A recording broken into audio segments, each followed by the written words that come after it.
Bonjour mes cuistots, j'espère que vous allez bien. Alors aujourd'hui, ce que nous allons faire ensemble, c'est un pain à l'ail. Donc c'est un pain qui se présente en forme d'accordéon, comme une sorte de petite brioche, une bonne brioche plutôt.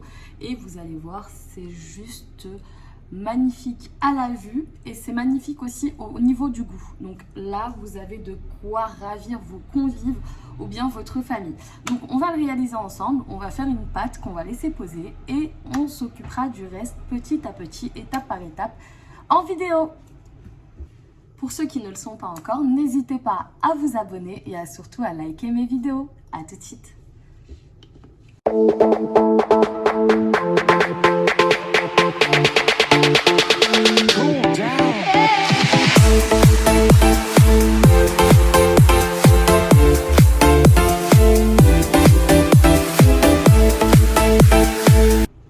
Ce pain à l'ail, nous allons l'accompagner d'une bonne petite soupe.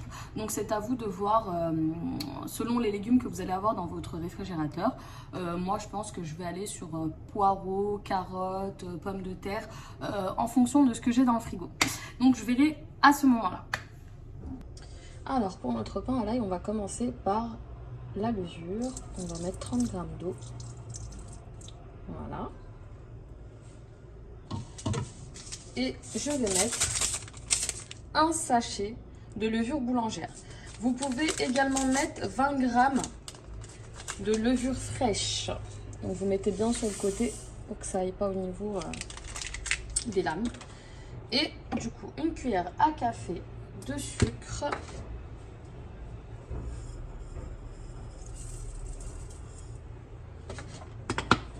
Tac.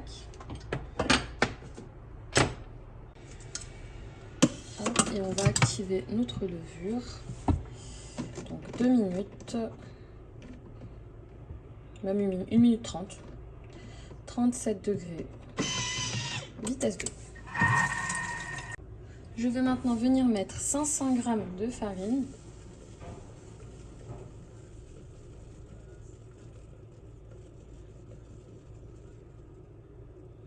Voilà.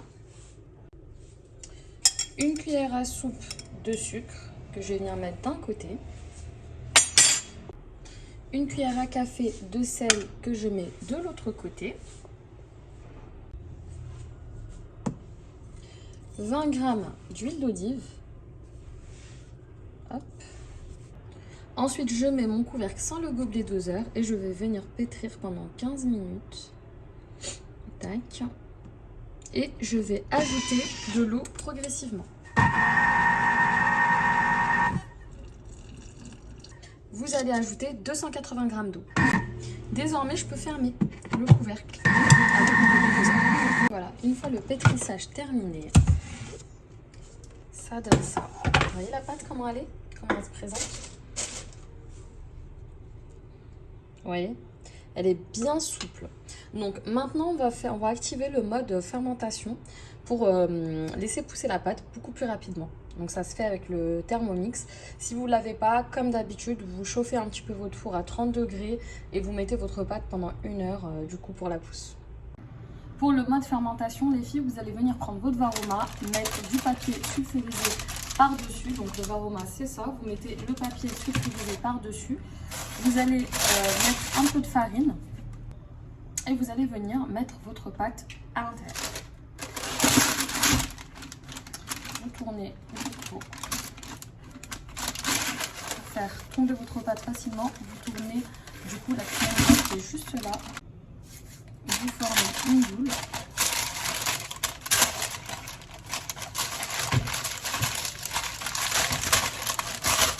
Comme ceci, vous allez former une boule avec votre pâte. Voilà. Farinez bien vos mains parce qu'elle est un peu collante, mais vraiment un peu quoi. Une fois que vous avez formé votre boule, vous allez l'ajouter à l'intérieur de votre varoma. Alors les filles, pour le mode fermentation, donc vous allez ici, voilà. Vous allez venir ajouter de l'eau. Donc moi j'ai ajouté de l'eau jusqu'à la première barre.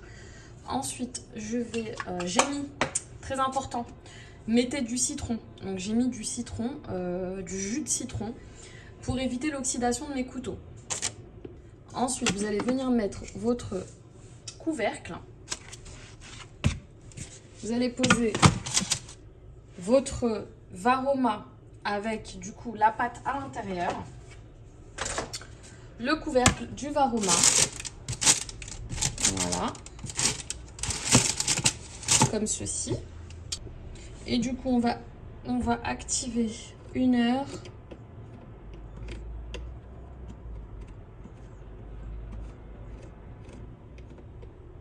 37 degrés. Mode fermentation, voilà. Et là, ma pâte va pousser rapidement.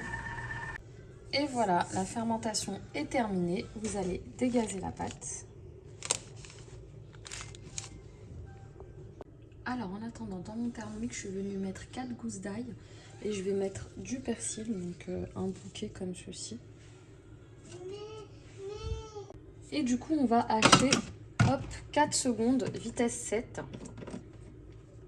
Voilà. Ça donne ça. Vous allez racler les parois. On va ajouter 80 g de beurre mou, du sel,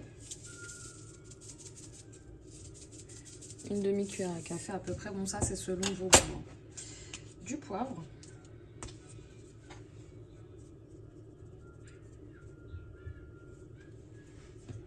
et je vais venir mettre du paprika pour la couleur. Donc je récapitule, 80 g de beurre, un peu de poivre, du sel, donc une demi-cuillère à café de sel, et un peu de paprika pour de la couleur. Et on va mixer 5 secondes, vitesse 5. Voilà, après avoir mixé 5 secondes, vitesse 5, ça donne ça. Vous voyez? Après avoir dégazé votre pâte, vous allez venir à l'aide d'un rouleau pâtissier. Farinez bien déjà votre plan de travail. Et à l'aide d'un rouleau pâtissier, vous allez étaler votre pâte, comme ceci.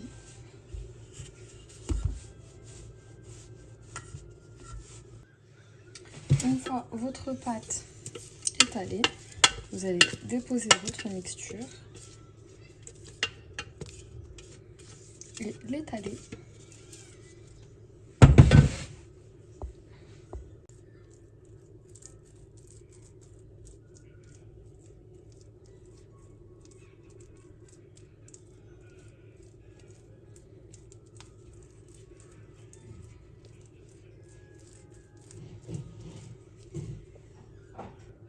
Voilà, une fois que vous avez tout bien mélangé, ça donne ça. On va venir les couper en des rectangles à peu près de la même taille pour les disposer en accordéon dans le moule.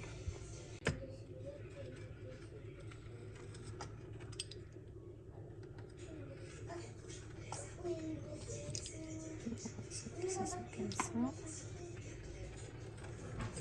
Vous allez les superposer ensuite comme ceci. Vous les récupérez et vous les superposez comme ça.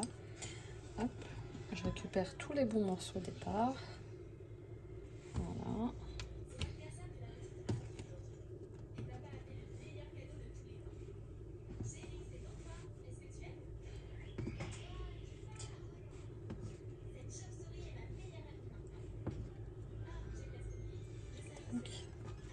Vous allez beurrer du coup votre moule avec la mixture. Vous allez déposer comme ceci. Je vais le rapprocher. Ça va vous donner ceci. Hop.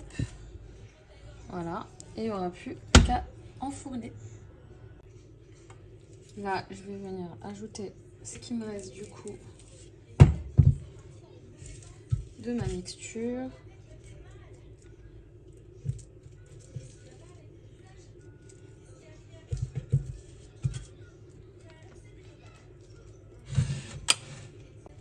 Donc là, je vais laisser poser le temps que mon four se préchauffe, le temps que je préchauffe mon four à 170 degrés. Enfourner 40 minutes à 170 degrés. Et voilà mes cuistots, ce que ça donne, un accordéon. mais vraiment magnifique. Une de ces odeurs qui se dégagent. Et regardez, vous n'avez plus qu'à les détacher. Il n'y a même pas besoin de couper au couteau. Tout le monde détache et on mange comme ceci. Avec une bonne petite soupe, c'est l'idéal. Je vais vous montrer ça tout de suite. Franchement, mes cuistots, là, nous sommes sur un repas parfait. Une bonne petite soupe, un bon pain à l'ail. Que demander de plus? Pour ceux qui ne le sont pas, n'hésitez pas à vous abonner à ma chaîne YouTube et à surtout liker cette vidéo. Merci. Bon, maintenant les filles, on va passer à la dégustation. Donc, les pains à l'ail. Regardez. Papa.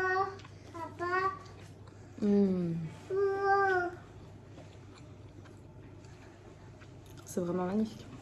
Non. Vraiment à refaire chez vous. Regardez. Vraiment à refaire chez vous, mes cuistots. N'hésitez pas à vous abonner et à liker cette vidéo.